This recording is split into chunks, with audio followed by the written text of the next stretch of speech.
Sophia and I'm here with my mom. And if you're new here, make sure you guys hit that thumbs up button and subscribe and hit that bell button. And we are going to be making like an apple pie dessert. Let's get right into the video. So in the first mixing bowl, you are going to take a half a cup of sugar, 1 tablespoon of flour, and 1 teaspoon of cinnamon. Go ahead and mix that all together. This is an apple crumb dessert. I know in the intro my daughter said apple pie, but she wanted to make the intro and I thought she did pretty good, so I decided to leave it. Pour that mixture over the top of your sliced, peeled, and decored apples and mix it all together. Now here in this recipe I used about 7, which ended up being way too much. Now I use about 4 or 5, and I also would cut them into smaller chunks because this took a really long time to make. So if I could go back and redo the recipe, because this in the video was the first time I was making it, I would do those couple of things.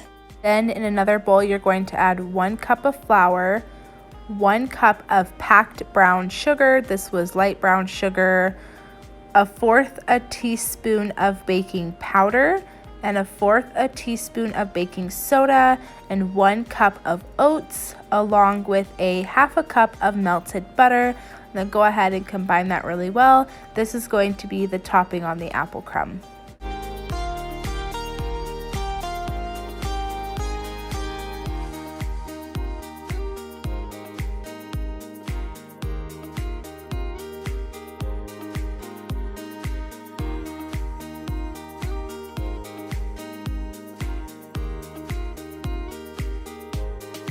Then you are going to take your apples and dump them in a baking dish. Make sure to line your baking dish really well with a nonstick cooking spray.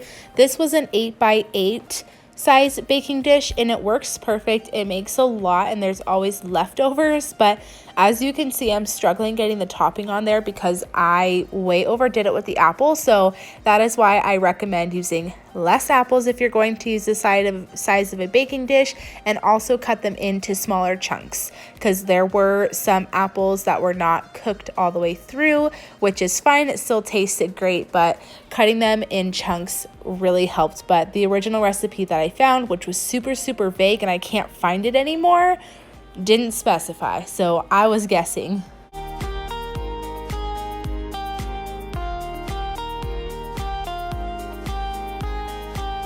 Pop this in the oven at 350 degrees for about 45 minutes or until you can poke your fork through the dessert and it's soft. But this is the finished result. It is so delicious. I always have it with a side of vanilla bean ice cream. We always have leftovers for the next day.